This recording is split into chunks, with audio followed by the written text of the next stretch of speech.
make a huge change in their lifestyle that they can't really sustain. So it's really important to be kind to yourself and to be loving and gentle. Yeah. And to honor who you are, sort of. Yeah. You've mentioned something that I want to kind of segue back into because it's one of the topics that interests me the most, and I think most of the listeners are extremely interested in. And so I'm going to ask you about this. You mentioned that that you discovered that the Earth was in the ascension process, and you discovered also that humanity had made the decision to be a part of that process. Now, one of my guests has claimed that all of humanity had somehow met on another planet or another plane and had all agreed to ascend with the planet. Other people say, have other versions of it. There's a law of one material that says that, people will choose where they want to go, and et cetera, et cetera. Would you mind sharing what your understanding is of the Earth ascension process as it relates to us as humans? Well, I think that Earth has been a school of humanity. I think I sent you a little thing I did about living in the world of infinite potentiality. I believe this planet was created as a school for unconditional love, for humanity to learn how to love themselves, others, and spirit unconditionally. Mm-hmm. And I think the planet is moving into that stance where it's time for the planet to evolve. Everything has consciousness in this universe. And the planet has decided to evolve into the higher dimensions or whatever. But for humanity, we each make decisions each day, and what I like about A Course in Miracles is, it says that, there are basically two emotions, love and fear. And each moment we choose between love and fear. And the ascension to me is choosing love rather than reacting from fear. Okay. Does the 2012 timeline have anything to do with the ascension process, or is that something entirely subjective, and are people making too much of a date by claiming that the Mayan calendar is? My take on this, and my work doesn't directly involve 2012, so I don't view myself as a quote expert unquote. And whatever I say, I ask each person to go within their heart and to resonate whether it's true or not. I mean, it doesn't really matter what I say, it's what you feel that really matters. But about 2012, I think there's no doubt in my mind that that's going to be a significant shift date for the planet. But I think there's a lot of fear around 2012, and I think in a lot of ways 2012 has become a shell game in the New Age world. And by that I mean it sort of distracts people focus on a point in the future, whereas regardless of what happens on 2012, we build it moment by moment in the now. Our power lies in the now. It doesn't lie in 2012. It lies right now in this moment. Right. And so I think it's more important for people to focus on love and choosing love in the now moment than to worry about 2012 or to obsess about what's going on with 2012. Does that make sense? Absolutely, totally. I get very tired about 2012, and I've looked at the movies, and I go to the movies a lot. I like going to movies. They give me a read on popular culture. Yeah, and there are a lot of very negative movies about 2012 that are going to be released this year. And to me, I think that that's part of the mind control, manipulation, interference that goes on all the time on this very dysfunctional world we live in. But I really think that people would be better off to just focus on the now moment, because our souls are very, very gifted. I don't have to go outside my door to attract spiritual lessons to me. Spirit sends me an abundance of lessons, and that's exactly what I need to know at that given moment. It's the things that happen to me in the now. So. Yes, absolutely. In other words, the moment is your teacher. It is your guru, if you're being present to it. Your guru is yourself. You are the source of your abundance. You are the source of your wisdom. You are an aspect of God. You are a child of God. Okay. That is your source. I don't like the guru teacher-student type of dynamic on the planet either. That's very dysfunctional for where we live now. Well, yeah, I guess that just I would agree with that too, but that kind of slipped out. Feel free to correct me whenever Well, you just say these words that have very charged meaning to me because I've seen how so does God. use those words. So I mean, the word God, you mentioned that, and some people just bristle, or the word prayer. Yeah, when I say God, I'm talking about the energy, a creator, a source, whatever you choose to call that being. Okay. Yeah, so I understand what you're saying. Yeah, but people do get very charged by that word. That's true. Yeah. So anyway, then you developed the process. When did you begin doing your artwork, and how did you combine how do you combine the spiritual energy or the healing energies into your artwork? How does that work? Okay. Well, let's go back to the art. I was working I work on a lot of different levels with a lot of different types of energy. Basically, my spiritual gift is like my downloader. Pretty much anything I want to bring in, I can bring in. So I was working on a series of very serious enlightenment activations about awakening the creator God, goddess within yourself. And then about 2 weeks after I did this was like in 2006, 2007, something like that, like about 3 years ago. 2 weeks after I did that, I got, you have to go to Michael's art supply today and buy art. You're going to begin painting. And, I always meditate. I begin each day by meditating and asking, what are the 3 or 4 most important things I need to do in the day? Most people fill their lives with activity that don't really matter. I try to focus on, I always sort of ask, well, what are the most important things I need to do in the day? And then I try to get rid of them early on so that I can enjoy the rest of my day. Oh. And they popped up, you need to go to the art supply store. And I hate Michael's. I'm not a real crafty type of person. I'm certainly an anti-crafty type of person. So, I said, Michael's? No. I don't want to go to Michael's. It has all that weird craft stuff and all this stuff about crafts. And, and colored cardboard. So I said, do I really have to? And said, yes. So I went to, Michael's and, I got this. I was just stunned by all the different paints and stuff. I got really very overwhelmed by it, and so I loaded up my shopping cart, filled it to the brim with all these beautiful acrylics and about 10 different types of paper. And then I was on my way out, and I saw that they had the finger paints, the tempera paints on sale for $1. So I abandoned my cart and got another cart and filled it to the brim with temperas. And for the first 2 or 3 months, I just played with played with acrylics and temperas and all sorts of things, and I had no idea what it was about. I thought it was like some new marvelous obsession that entered my life, and I did think horrible thoughts about my creator God goddess sequences, the creator mastery sequences, or the void mastery sequences. I have very bad feelings, oh my God, I do all this stuff and then I get stuck at doing these obsessive things. But anyway, and then I realized, after a couple of months of playing with them, I think I actually was studying the colors and the different types of paint and different types of paper and how I could use that to encode things. It became another form of download. I was meditating one day and then I realized, this art thing, it's really just a form of sessions. I'm used to downloading sessions and teachings and all that stuff. I do that all the time. That's what my gift is. I download stuff. At first I thought the painting was just this weird obsession thing, and I didn't understand what role it had in the work I did.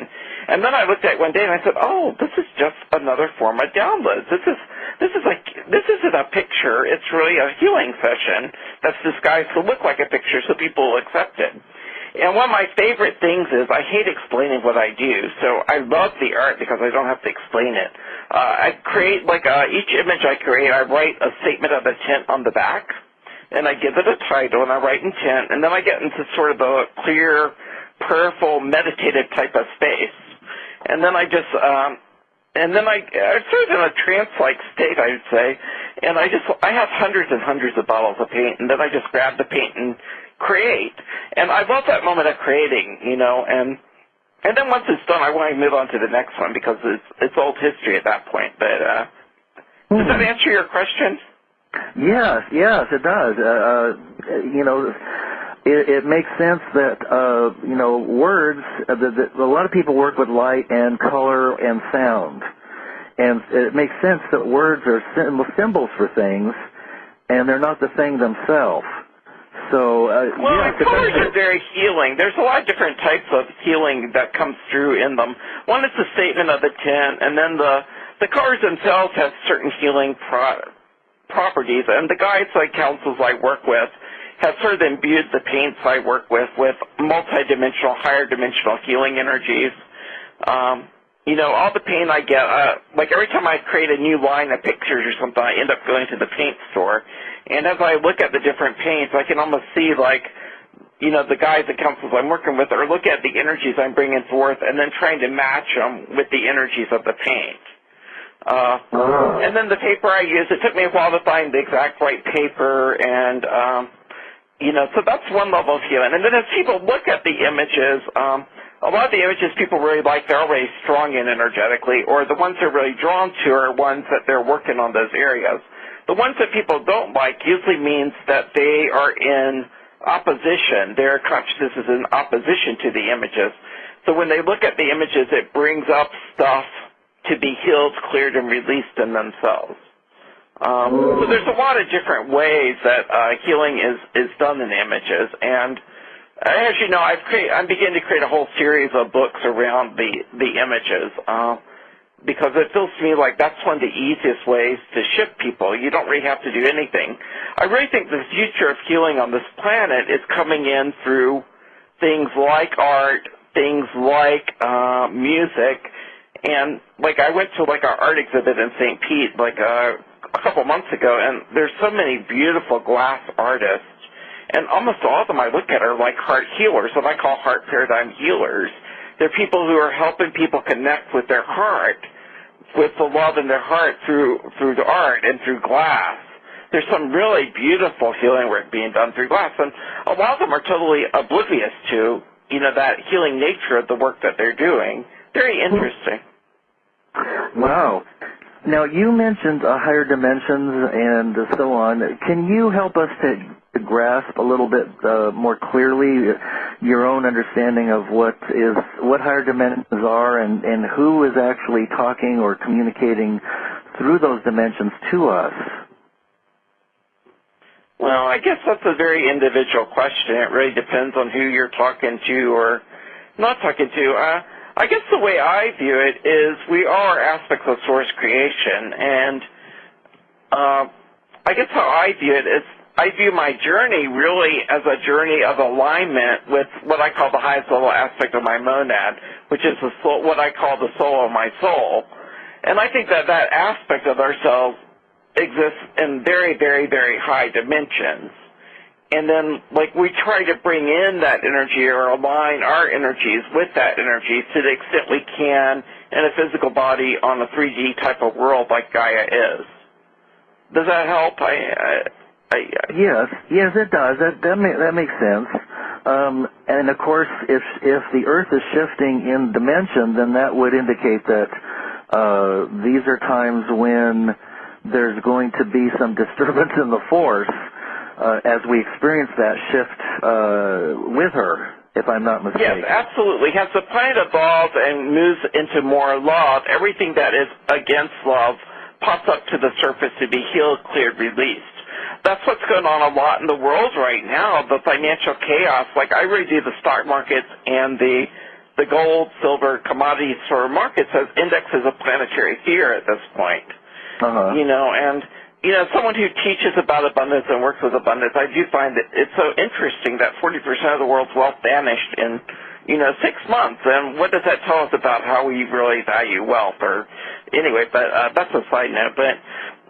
But I'm just using that as an example. Is a lot of the world's financial institutions and money and jobs and businesses are not coming from the heart. I think we're moving into an era where businesses will come from the heart. Heart-oriented businesses, heart-related businesses will begin to be the ones that grow. And most of the planet, we all get what I call wake-up calls. Like when I was going through law school, I had a lot of wake-up calls that I really should get out of law school and do something different with my life. Did I heed them when they were small and like inconsequential? No, of course not. I blew them off, and then I got insomnia, and then I got unemployed, and then I got work, and then I got back problems. But I ignored or blew off a lot of wake-up calls. And I think I think that Earth has been a school of humanity. I think I sent you a little thing I did about living in the world of infinite potentiality. I believe this planet was created as a school for unconditional love, for humanity to learn how to love themselves, others, and spirit unconditionally. Mm-hmm. And I think the planet is moving into that stance where it's time for the planet to evolve. Everything has consciousness in this universe. And the planet's decided to evolve into the higher dimensions or whatever. But for humanity, we each make these... My take on this, and my work doesn't directly involve 2012, so I don't view myself as a quote expert, unquote. And whatever I say, I ask each person to go within their heart and to resonate whether it's true or not. I mean, it doesn't really matter what I say. It's what you feel that really matters. But about 2012, I think there's no doubt in my mind that that's going to be a significant shift date for the planet. But I think there's a lot of fear around 2012, and I think in a lot of ways 2012 has become a shell game, and the new make a huge change in their lifestyle that they can't really sustain. So it's really important to be kind to yourself and to be loving and gentle. And to honor who you are, sort of. You've mentioned something that I want to kind of segue back into because it's one of the topics that interests me the most, and I think most of the listeners are extremely interested in. And so I'm going to ask you about this. You mentioned that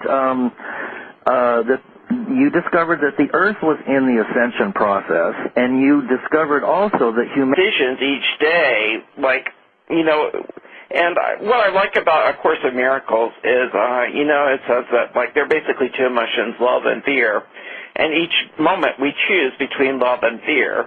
And ascension to me is choosing love rather than reacting from fear. Okay. Does the 2012 timeline have anything to do with the ascension process, or is that something entirely subjective, and are people making too much of a date by claiming that humanity had made the decision to be a part of that process?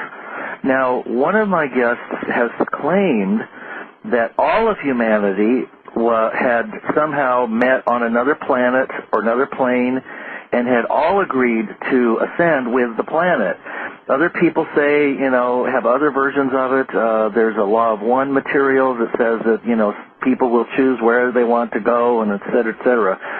Would you mind sharing what your understanding is of the Earth ascension process as it relates to us as humans?